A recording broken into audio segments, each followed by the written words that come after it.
Hello everyone, आपका एक बार फिर से वेलकम करते हैं आज के हमारे इस प्रेस वीडियो पे। तो आज इस वीडियो के अंदर मैं आपके साथ डिस्कस करूंगा axis long term equity direct plan growth के बारे में।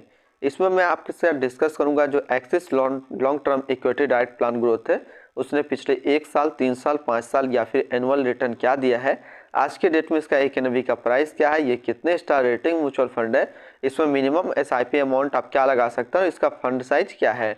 साथ ही साथ मैं आपसे डिस्कस करूंगा यदि आप कुछ इन्वेस्टमेंट इस म्यूचुअल फंड के अंदर करते हैं तो आने वाले 1 साल, 3 साल, 5 साल के अंदर आपको क्या रिटर्न देखने को मिलेगा और इसके अंदर कौन कौन सा स्टॉक लिस्टेड है। तो सबसे पहले इसकी हम लोग 1 साल की रिटर्न की बात कर लेते हैं। तो 1 साल में जो रिटर्न दिया है वो है 13.17% का रिटर्न है 1 साल के अंदर। 3 साल की रिटर्न की बात कर लेते हैं। 3 साल में जो रिटर्न है वो 11.80% का रिटर्न है। 5 साल की बात कर लेते हैं तो 5 साल में 13.16% का रिटर्न है। और एनुअल रिटर्न की बात कर लेते हैं तो एनुअल रिटर्न जो है 17.14% का एनुअल रिटर्न है। अब हम लोग एनएवी देखते हैं। तो आज के डेट में इसका एक एनएवी का प्राइस है 84.55 रुपया। रेटिंग की बात कर लेते हैं तो वो ये 1 स्टार रेटिंग म्यूचुअल फंड है। इसमें मिनिमम एसआईपी अमाउंट 500 लगा सकते हैं। इसका जो फंड साइज है वो है 31,135 करोड़ का।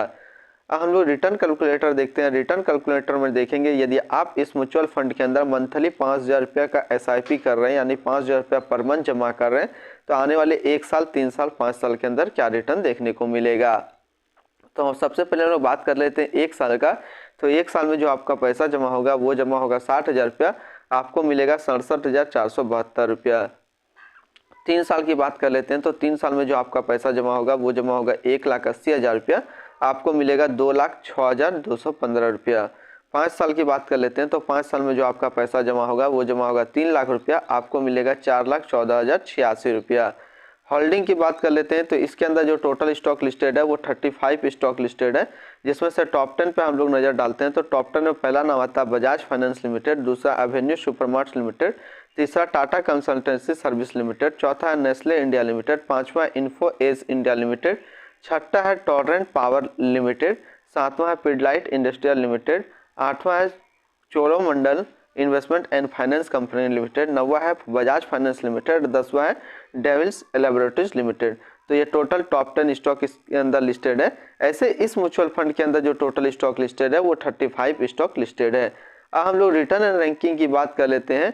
तो 1 साल में जो इसका फंड रिटर्न है वो 13.1 का है, 3 साल में 11.8 का, 5 साल में 13.1 का और एनुअल देखा जाए तो 17.1 है। कैटेगरी एवरेज में बात कर लेते हैं तो 1 साल का जो है वो 16.5 है, 3 साल में 20 का, 5 साल में 15.4 का। और रिटर्न रैंक की कैटेगरी पे देखें तो 1 साल में ये 31वें नंबर पे रैंक करता है, 3 साल में 32वें नंबर पे रैंक करता है, 5 साल में ये 26वें नंबर पे रैंक करता है। अब इसके आसपास यदि हम लोग सिमिलर फंड्स देखें तो कौन कौन है इसके आसपास सिमिलर फंड तो वो है quant tax plan direct growth, Bandhan ELSS tax saver fund direct plan growth, Parag Parikh tax saver fund direct growth, Kotak ELSS tax saver fund direct growth, Canara Robeco ELSS tax saver fund direct growth. तो इसके आसपास इतने सारे इसके similar fund है। हम लोग इसकी एक्सपेंसिव रेशियो की बात कर लेते हैं। तो इसका जो एक्सपेंसिव रेशियो है वो है 0.79%। एग्जिट लोड की बात करें तो एग्जिट लोड नील है। स्टम्प ड्यूटी की बात कर लेते हैं तो स्टम्प ड्यूटी है 0.005%। तो आज इस वीडियो के अंदर मैंने आपके साथ डिस्कस किया axis long term equity direct plan growth के बारे में। फिर मिलते हैं हम लोग नेक्स्ट कोई इस तरीके का वीडियो की अच्छी जानकारी को लेकर के।